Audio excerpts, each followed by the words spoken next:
Ada sesuatu yang bikin polisi sampai melongo, ngingetin mereka sama kasusnya Brooke Baker. Barang-barang dan situasi di kamar mandi persis sama kayak apa yang terjadi di kasusnya Brooke Baker.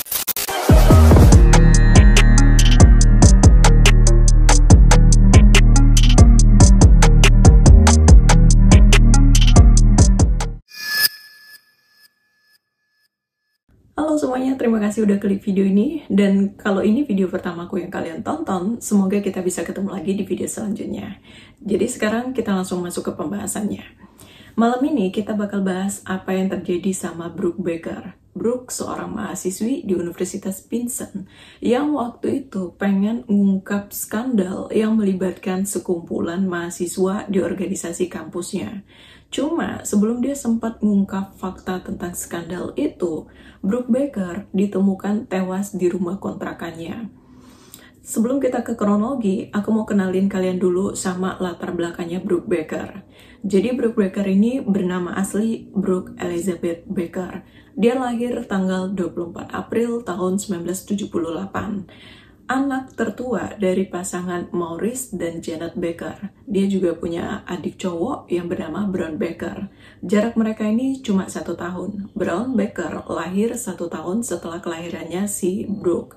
Jadi mungkin karena jarak mereka ini nggak jauh, makanya mereka ini sebagai adik kakak tuh deket. Dan bagi Brown, Brooke ini nggak cuma kakak, tapi juga jadi temennya gitu. Keluarganya Brooke tuh termasuk keluarga yang sederhana. Orang tuanya sama-sama nggak kuliah, dan penghasilan orang tuanya tuh terbilang rendah. Tapi walaupun Brooke Baker ini berasal dari keluarga yang sederhana, masih penuh dengan keterbatasan, itu semua nggak bikin dia pesimis sama mimpi besarnya buat jadi seorang jurnalis yang sukses. Dari masa sekolah, Brooke tuh udah nyemplung ke dunia jurnalis. Waktu dia SMA, dia udah jadi penulis untuk koran sekolahnya. Dan setiap pemikirannya, pendapatnya, juga imajinasinya yang dia tuangkan di koran sekolahnya selalu bikin teman-temannya tuh kagum dan bangga sama si Brooke. Dia juga jadi kebanggaan guru-gurunya. Karena dari sekolah, dia tuh emang udah punya bakat buat jadi seorang jurnalis. Dan Brooke juga sosok priang yang murah senyum. Setiap kali ketemu orang, kenal gak kenal, dia pasti bakal melempar senyum. Dan dia juga orangnya gak pilih-pilih teman. Dia bisa temenan sama siapa aja. Jadi gak heran kalau di sekolahnya dia cukup populer. Brooke tuh juga selalu vokal sama apapun tujuannya. Dia bakal berusaha keras buat mencapai tujuannya. Jadi setelah dia lulus SMA, dia daftar masuk ke Universitas Princeton ngambil jurusan jurnalisme. Di sana, Brooke nih bukan mahasiswa yang masih bingung atau masih nyoba-nyoba kemana arah tujuan mereka selanjutnya. Brooke udah tahu sejak awal dia di sana mau ngapain dan harus gimana. Dia udah mikirin semuanya di bangku SMA. Jadi waktu dia duduk di bangku kuliah, dia cuma perlu mengeksekusi semua rencana yang udah dia susun biar dia bisa lebih deket lagi sama tujuan utamanya, jadi seorang jurnalis. Jadi hal pertama yang dia lakukan di universitas tersebut, dia daftarlah jadi editor majalah Trailblazer. Majalah Trailblazer ini majalah kampus yang dikelola sama profesor dan mahasiswi universitas tersebut. Dan Brooke ngejadiin itu sebagai batu loncatan buat nyari pengalaman. Karena dia tahu kalau setelah dia dapat gelar asosiasi dari sana, kalau dia mau mulai langsung kerja, dia minimalnya udah punya pengalaman gitu. Terus di satu momen, waktu Brooke lagi ngumpul sama anak-anak jurnalisme, mereka tuh bahas soal impian masa depan, cita-cita mereka mau jadi apa. Beberapa dari anak-anak itu nyebutin 2-3, tapi Brooke Baker nyebutin sampai 25. Beberapa di antaranya, dia pengen jadi seorang anggota senat, jadi seorang reporter, jurnalis, atau jurnalis investigasi yang bakal ngangkat topik-topik kontroversial. Jadi Brooke ini bukan tipe orang yang takut bermimpi. Dia nggak membatasi dirinya buat bermimpi lebih banyak. Mungkin kalian pernah dengar kalimat yang bilang gini, jangan kebanyakan mimpi, ntar stres. Satu mimpi aja kalau nggak kecapaian bisa stres. Tapi Brooke bukan orang yang bakal stres sama impiannya. Dia akan bekerja keras buat mencapai tujuannya jadi seorang jurnalis. Tapi dia selalu punya plan B. Jadi kalau dia gagal dengan rencana utamanya, dia bakal mencoba hal lainnya. Ini keren sih menurutku. Karena kebanyakan orang terlalu takut untuk bermimpi lebih banyak. Mereka cuma fokus sama satu mimpi. Dan akhirnya ketika impian itu nggak kecapaian, mereka mentok, buntu, karena mereka nggak bisa nerima fakta kalau mereka nggak bisa jadi seperti yang mereka impikan. Oh, jadi di antara sekian banyak mahasiswa di pertemuan itu, ada 2 orang yang benar-benar kagum sama pola pikirnya Brooke Baker. Mereka adalah Deborah dan Shauna. Dan Shauna akhirnya jadi partnernya si Brooke Baker di tim jurnalisnya. Dan kayak yang aku bilang dari awal, Brooke tuh welcome banget sama siapa aja. Dia temenan, gak pilih-pilih orang. Jadi waktu dia baru masuk di sana, dia udah punya banyak temen. Karena dia tahu banyak koneksi, banyak relasi, makin mudah buat dapetin informasi. Jadi dia punya banyak temen dari berbagai circle. Shauna, temen dekatnya, sampai kaget pas ngeliat Brooke nih bisa akrab temenan sama orang-orang yang jelas-jelas sama sekali nggak sefrekuensi sama si Brooke. Dan sisi lain dari Brooke, dia tuh suka party. Kenalan, kencan sama banyak laki-laki juga udah jadi kebiasaannya Brooke. Tapi dia nggak pernah serius ngejalanin hubungan sama laki-laki manapun. Karena dia pengen lebih fokus sama tujuannya untuk jadi seorang jurnalis. Walaupun adalah beberapa dari laki-laki yang deket sama Brooke ini pengen punya kesempatan buat lebih dari sekedar temenan. Salah satunya seorang laki-laki yang bernama Steve. Tapi karena Brooke ini lebih pengen sukses sebagai seorang jurnalis daripada sukses dalam berhubungan, jadi dia nggak terlalu nanggepin si Steve. Walaupun mereka ini sempat pacaran, tapi pacarannya tuh putus nyambung, selalu nggak bertahan lebih lama. Selain itu, Brooke ini juga lebih nyaman temenan sama cewek daripada sama cowok. Bahkan teman sekamarnya juga cowok, namanya Jason. Tapi Jason ini bukan satu-satunya teman sekamarnya. Sebelumnya, Brooke ini juga pernah sekamar sama seorang mahasiswa yang bernama Brian. Dan awal semesternya Brooke kuliah di sana tuh cukup berjalan lancar. Dia berhasil keterima jadi editor majalah Trailblazer. Dia juga punya banyak teman dari berbagai circle. Dia juga nyaman sama teman sekamarnya Jason. Dan di semester keduanya, Brooke keterima sebagai editor tetap untuk majalah Trailblazer. Dari sinilah nih, dia mulai lebih banyak nyibukin waktunya buat majalah Trailblazer. Dia suka ngangkat topik-topik kontroversial, karena dia tahu cerita-cerita yang kayak gitulah yang disukain banyak orang. Dan dia ngejadiin itu sebagai langkah awal buat ngenalin namanya di kampusnya. Karena dia tahu dia berasal dari kota kecil, jadi dia harus buat gebrakan untuk bisa melambungkan namanya di universitas itu. Tapi nggak semua orang suka sama apa yang dilakuin Brooke. Beberapa dari mahasiswa tuh nggak suka kalau urusan mereka dipampangin di majalah kampus. Dan beberapa di antaranya juga nggak suka kalau mereka jadi bahan investigasinya si Brooke. Tapi nggak sedikit juga yang mendukung Brooke, terutama mereka yang nggak berani buka suara tentang isu-isu negatif yang terjadi di lingkungan kampus, termasuk sesuatu yang melibatkan orang-orang di organisasi kampusnya. Dan waktu Brooke dengar informasi soal skandal yang melibatkan orang-orang di organisasi kampusnya, dia mulai nyelidikin itu, walaupun dia nggak langsung buka suara tentang apa yang dia tahu.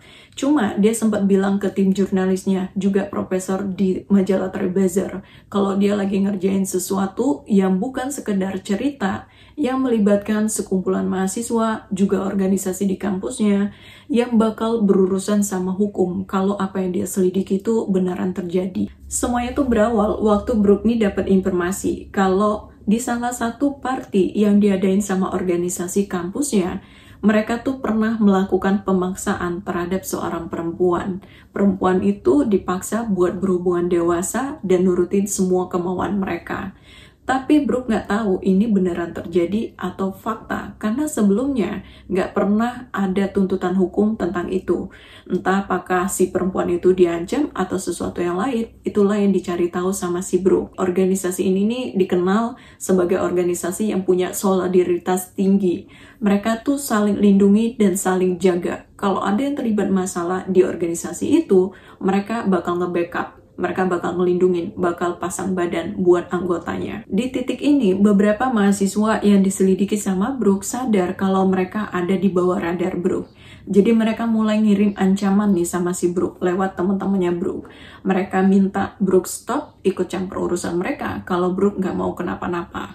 Mereka juga mulai natap Brooke dengan tatapan sinis, juga nyebarin isu kalau Brooke ini cuma pendongeng handal yang bikin karangan berita untuk majalah kampus karena dia pengen nyari sensasi biar dia kelihatan kayak somebody, kayak seseorang yang punya keseriusan dan punya pengaruh di majalah kampus mereka.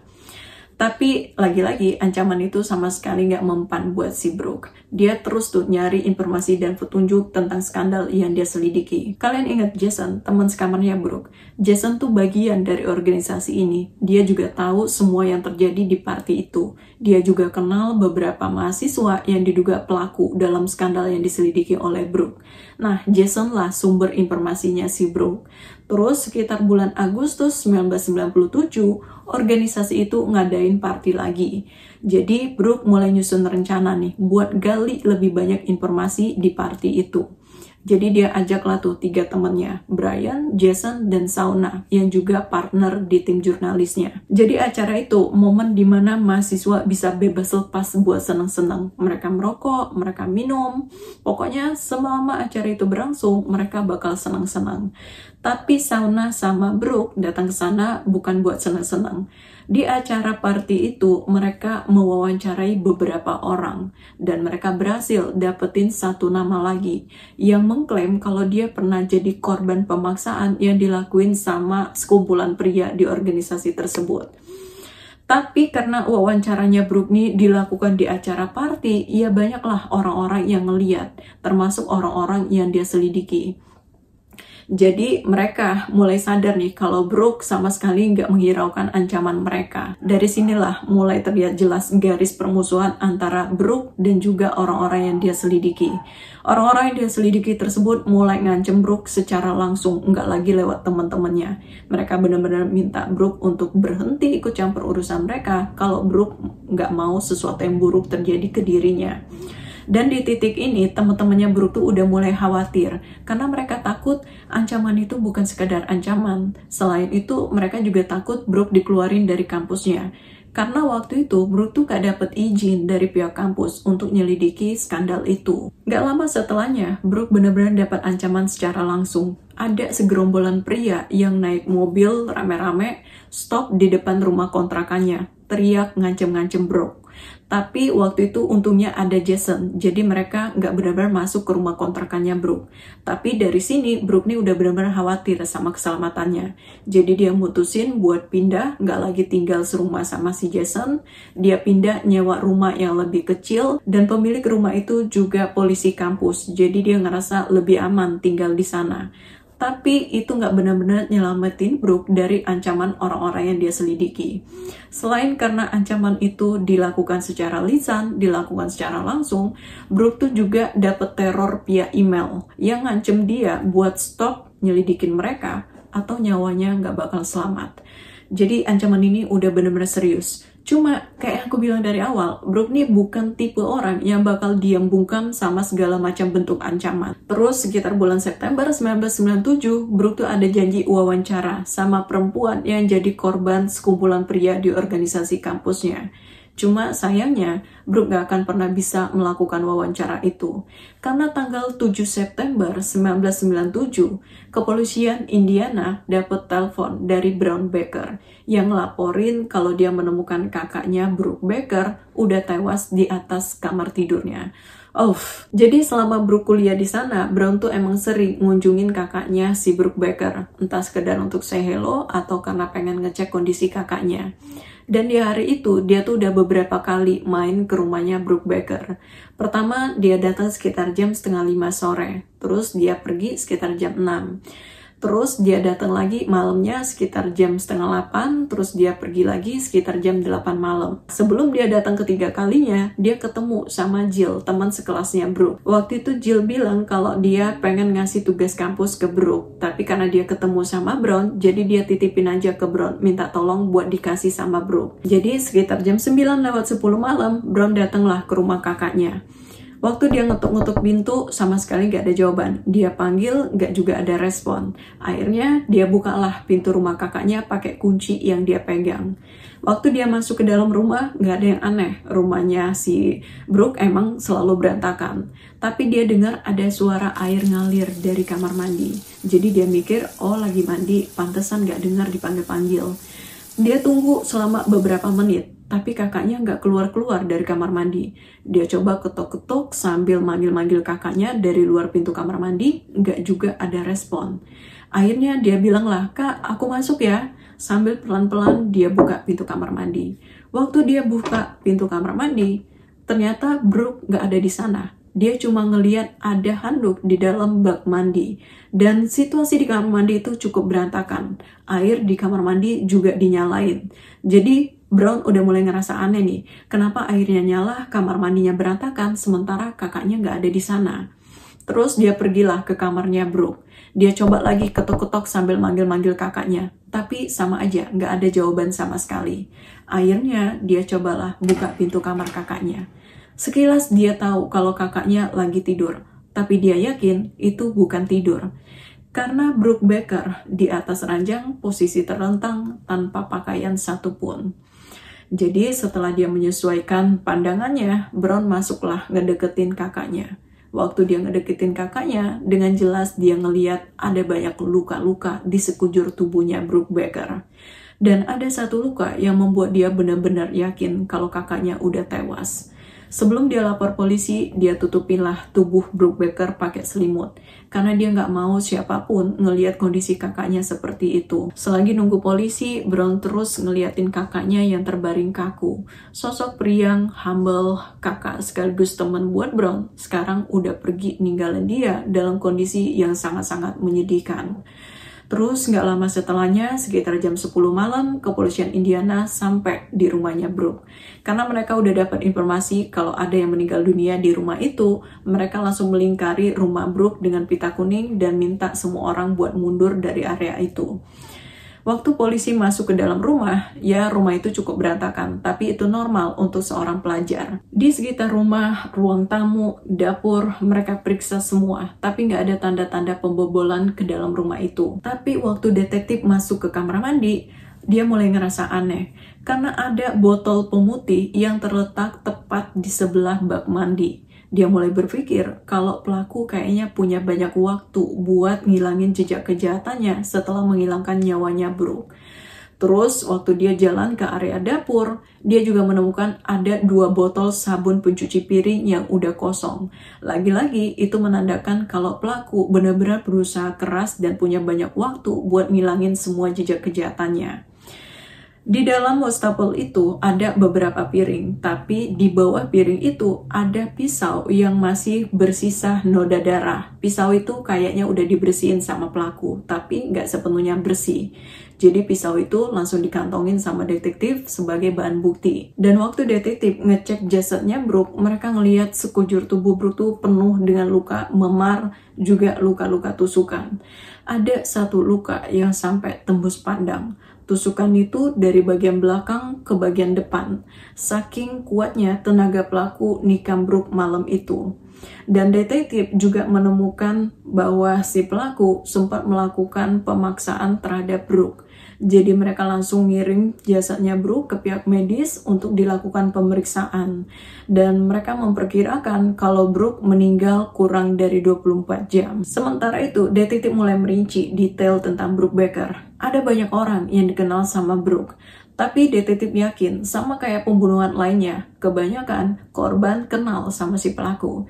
Jadi dia yakin kalau salah satu dari sekian banyak orang yang dikenal Brooke terlibat sama kematiannya. Dan sehari sebelum kematiannya, tanggal 6 September 1997, Brooke tuh sempat pergi ke beberapa tempat. Dan Steve orang pertama yang dia temui hari itu. Dia ketemu Steve sekitar jam 3 sore. Terus mereka nongkrong di beberapa tempat, juga sempat mampir ke restoran setempat. Dan mereka pisah di restoran terakhir yang cuma berjarak beberapa blok dari rumahnya Brooke. Lalu sekitar jam 7 malam, Bib Elliot, temennya Brooke, ngejemput Brooke di rumahnya. Waktu itu mereka meliput konser di lapangan softball yang gak jauh dari rumahnya Brooke. Dan setelah meliput konser itu, mereka pergi ke party yang juga gak jauh dari rumahnya Brooke. Tapi mereka cuma bentar di sana, karena di sana Brooke cuma nemuin Tommy Williams, pacar barunya. Mereka nongkrong di sana sampai sekitar jam setengah 11 malam.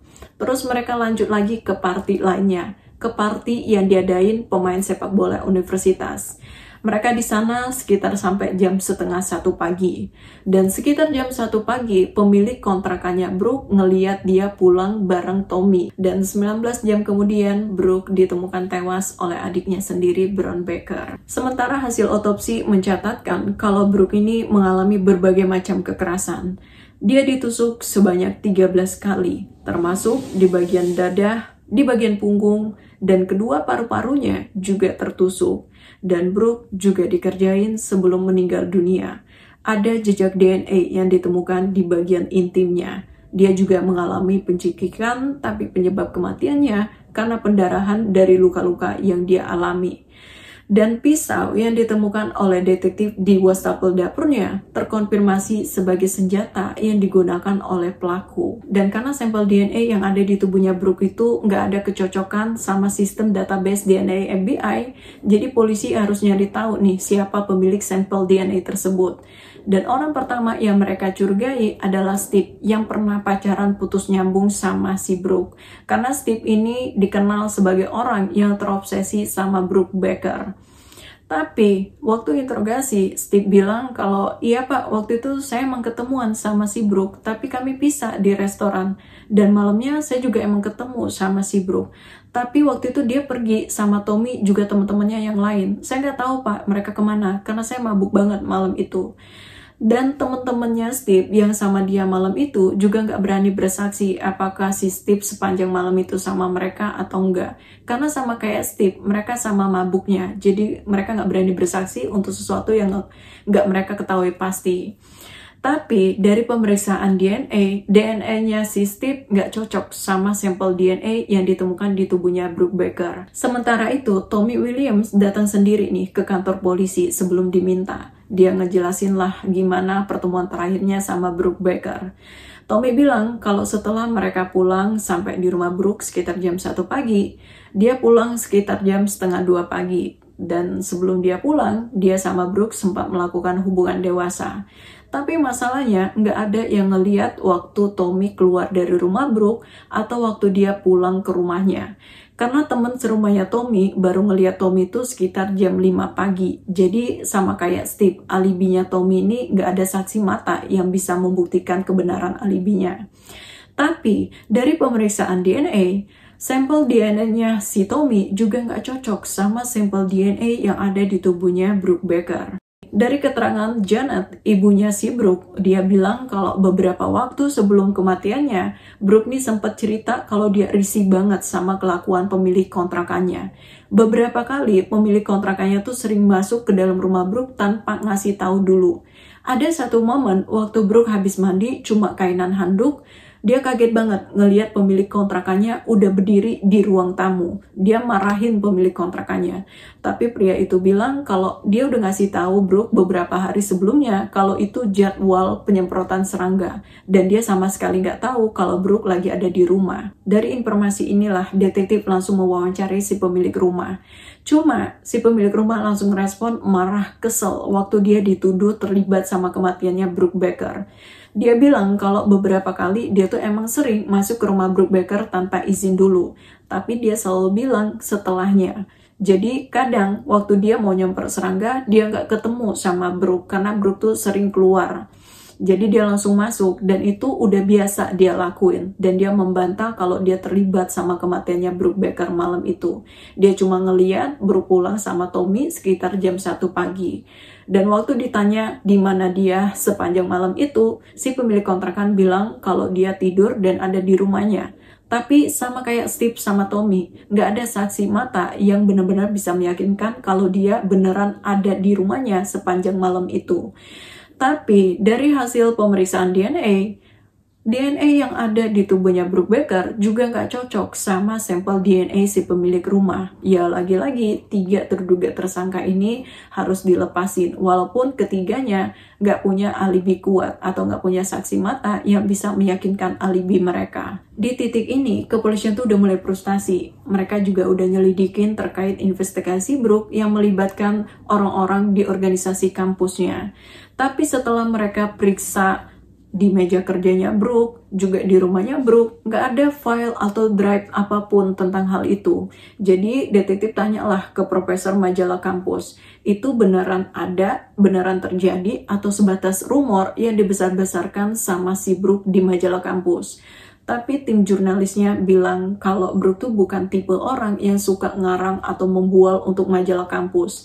Mereka ngejelasin lah gimana Brooke terus nyari petunjuk dan informasi tentang skandal yang melibatkan orang-orang di organisasi kampusnya. Tapi pihak universitas bilang kalau mereka sama sekali nggak tahu menahu soal itu, dan selama ini nggak pernah ada tuntutan hukum ataupun laporan dari mahasiswa tentang skandal yang diselidiki sama Brooke Baker. Dan detektif juga nyelidikin mahasiswa yang ngancem Brooke via email. Cuma setelah mereka ambil sampel DNA si pengirim email tersebut, sampelnya juga nggak cocok sama DNA yang ditemukan di tubuhnya Brooke Baker.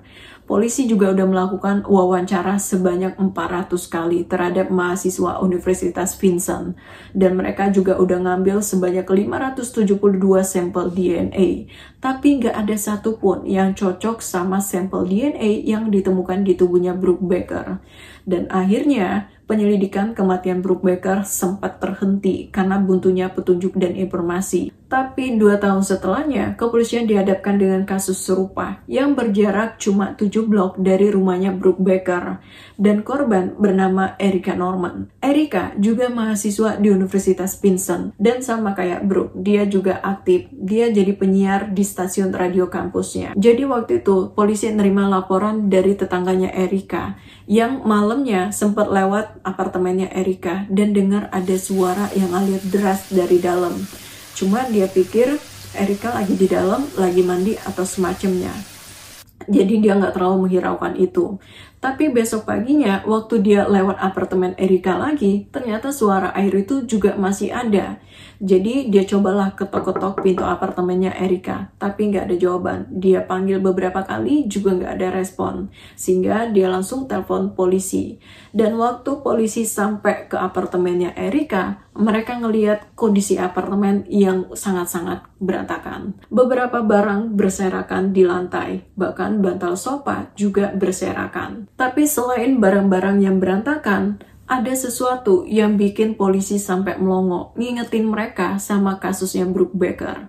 Barang-barang dan situasi di kamar mandi persis sama kayak apa yang terjadi di kasusnya Brooke Baker.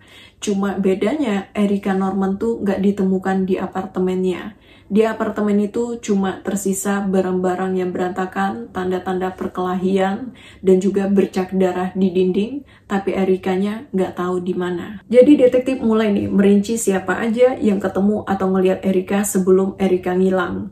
Dan salah satu orang yang sangat dicurigai detektif waktu itu adalah Brian, karena Brian orang terakhir yang sama Erica malam itu.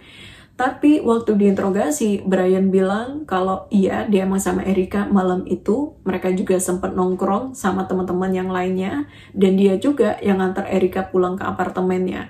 Dan rencananya malam itu mereka tuh mau nonton film di apartemennya Erica. Tapi pas mereka nonton, Brian bilang Ericanya ketiduran. Jadi dia mutusin buat pulang. Dia juga bilang kalau dia udah beberapa kali nyenggol Erica buat pamit pulang. Tapi Ericanya kayaknya nyenyak banget tidur. Jadi dia cuma nyelimutin Erica yang tidur di sofa, terus dia mutusin pulang ke rumahnya. Dan selama interogasi, Brian tuh tenang banget, dia juga kooperatif, dia juga bersedia ngasih sampel DNA-nya buat bantu kepolisian nyelidikin kasus hilangnya Erica. Sementara dari keterangan tetangganya Erica, mereka bilang kalau sekitar jam 4 pagi, mereka sempat dengar kayak ada suara barang-barang barang yang berjatuhan, juga suara teriakan dari kamarnya Erika. Cuma karena lingkungan itu emang berisik dan itu udah biasa terjadi, jadi mereka nggak terlalu aneh pas dengar suara keributan itu. Detektif juga nyelidikin latar belakang orang-orang terdekatnya Erika, termasuk Brian, orang terakhir yang sama Erika malam itu. Dan ternyata Brian, kalau kalian ingat nama Brian, kalian pasti langsung ngeh. Brian ini teman sekamarnya Jason di Universitas Princeton, dan sebelumnya dia juga jadi teman sekamarnya Brooke Baker. Dari sini, detektif mulai mikir, oh, kebetulan kah atau gimana nih? Erika sama Brooke Baker sama-sama kuliah di Universitas Princeton, dan Brian sama-sama dekat dengan dua korban. Jadi dari sini, detektif mulai nih ngedatangin si Jason buat nyari lebih banyak informasi tentang Brian. Jason bilang kalau dulu waktu dia di Universitas Princeton, dia emang sekamar sama si Brian. Dan sebelumnya, Brian tuh juga sekamar sama Brooke Baker. Dan mereka bertiga juga sama-sama dekat. Tapi yang menarik, Jason bilang kalau setelah kematian Brooke Baker, Brian tuh sempat pergi keluar kota. Terus penyidik nanya, loh emangnya dia nggak kuliah waktu itu? Jason bilang, oh enggak pak, dia tuh emang waktu itu cuma kuliah bentar, karena dia dapat kerjaan yang gajinya gede, jadi dia lebih milih keluar dari kuliahnya, terus kerja. Jadi penyidik datanglah ke tempat kerjanya Brian, dan mereka bilang kalau mereka udah mecat Brian di tanggal 10 September tahun 1997, karena Brian absen dari tanggal 5 September 1997, dan Brooke Baker ditemukan tewas tanggal 7 September 1997. Jadi cukup aneh, kenapa Brian sampai absen dari kerjaannya yang bergaji tinggi, yang karena demi kerjaan itu dia sampai keluar dari kuliahnya. Kecuali ada sesuatu yang lebih penting dari itu semua. Terus nggak lama setelahnya, polisi langsung nih datang ke rumahnya Brian. Waktu polisi datang ke rumahnya, Brian tuh tenang banget. Dia juga langsung nyerahin semua pakaian yang dia pakai di hari hilangnya Erika Norman, termasuk sepatu yang dia pakai hari itu. Tapi semua pakaian itu udah dicuci bersih, termasuk sepatunya juga udah dicuci. Tapi walaupun sepatu itu udah dicuci bersih, penyidik sempat ngeliat ada noda merah di sepatunya Brian. Jadi mereka langsung nandain sepatu itu. Dan waktu mereka meriksa rumahnya Brian, mereka ngeliat ada sepasang celana jeans yang digantung kayak dikeringkan di kamar mandinya Brian. Cukup aneh bagi penyidik, kenapa Brian nih langsung bersih-bersih waktu dia pulang dari rumahnya Erika, kalau bukan ada sesuatu yang dia sembunyiin. Mereka cukup yakin kalau Brian terlibat sama hilangnya Erika, tapi di rumahnya Brian mereka nggak menemukan jejak-jejak Erika atau tubuhnya Erika. Sama kayak kasus-kasus yang lainnya, no body, no crime. Jadi tanpa jasad Erika, mereka nggak bisa menuntut Brian untuk tuduhan apapun. Mereka juga udah ngecek ke sekitar apartemen, ke beberapa tempat, tapi mereka nggak menemukan jasadnya Erika. Cuma karena detektif yakin kalau Brian juga terlibat sama kematian Brooke Baker, jadi mereka melakukan pemeriksaan terhadap sampel DNA Brian dengan sampel DNA yang ditemukan di tubuhnya Brooke Baker. 2 hari kemudian, teka-teki kematian Brooke Baker akhirnya terpecahkan. Hasil pemeriksaan DNA Brian cocok sama sampel DNA yang ada di tubuhnya Brooke Baker. Jadi tanggal 13 Juli 1999, Brian Jones langsung ditangkap atas pembunuhan yang dia lakukan terhadap Brooke Baker. Tapi setelah dia ditahan, Brian tuh nggak pernah mau buka suara tentang apa yang dia lakuin ke Brooke Baker malam itu. Dia juga terus menyangkal kalau dia terlibat sama kematiannya Brooke Baker. Tapi dari keterangan teman-temannya Brian, mereka bilang kalau Brian ini emang kesulitan buat ngendaliin hasratnya ke perempuan. Mereka nyebut Brian ini laki-laki nakal. Dan ada juga beberapa perempuan yang mengklaim kalau Brian pernah maksa mereka berhubungan dewasa. Dan karena dia nggak mau buka suara tentang apa yang dia lakuin ke Brooke Baker, sementara dia udah terbukti bersalah, teori penyidik waktu itu kemungkinan di hari kematian Brooke Baker, Brian yang ngadirin party yang nggak jauh dari rumahnya Brooke Baker, datang ke rumahnya Brooke Baker. Entah dia dipersilakan masuk karena mereka saling kenal atau dia maksa masuk, tapi yang jelas Brian maksa si Brooke Baker untuk berhubungan dewasa. Dan kayaknya Brooke nolak. sehingga terjadilah tragedi penghilangan nyawa Brooke Baker. Waktu itu Brian juga bukan lagi mahasiswa, jadi dia luput dari perhatian. Terutama Brian juga keluar kota buat ngindarin wawancara. Sementara itu, walaupun Brian udah ditahan atas pembunuhan terhadap Brooke Baker, kasus hilangnya Erica Norman belum terpecahkan karena Brian selalu menyangkal keterlibatannya. Apalagi polisi nggak punya sampel DNA-nya Erica.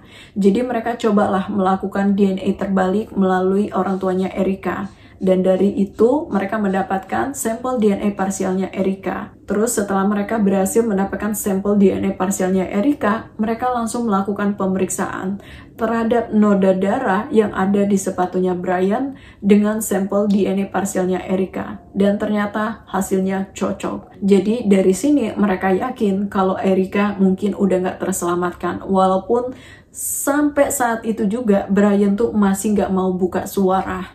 Tapi untungnya beberapa waktu kemudian ada seorang petani yang ngelaporin kalau dia menemukan jasad perempuan di ladang jagungnya. Waktu detektif datang ke lokasi itu, mereka yakin kalau perempuan itu adalah Erica Norman.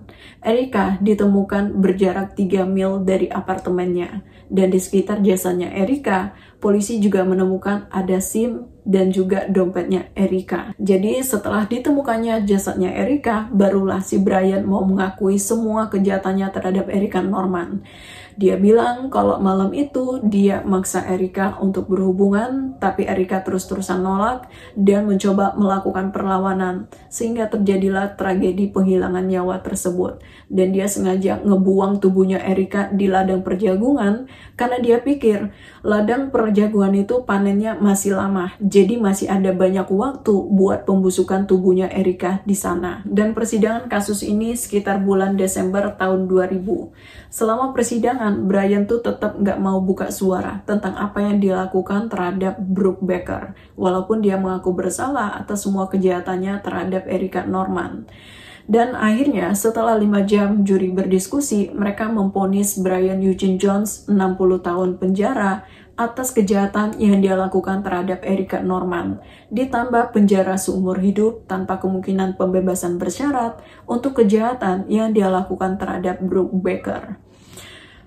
Selama persidangan dia diam, tapi beberapa waktu setelah dia ditahan, Brian tuh sempat ngirim surat ke keluarga Baker. Isi suratnya tuh menerangkan betapa dia selalu nyari kata-kata yang tepat untuk nyampain gimana nyeselnya dia udah menghabisin nyawanya Brooke Baker dan meninggalkan kesedihan untuk keluarga Baker. Dan 2 tahun kemudian, 9 September 2004, ibunya Brooke Baker, Janet, meninggal dunia di usia 47 tahun.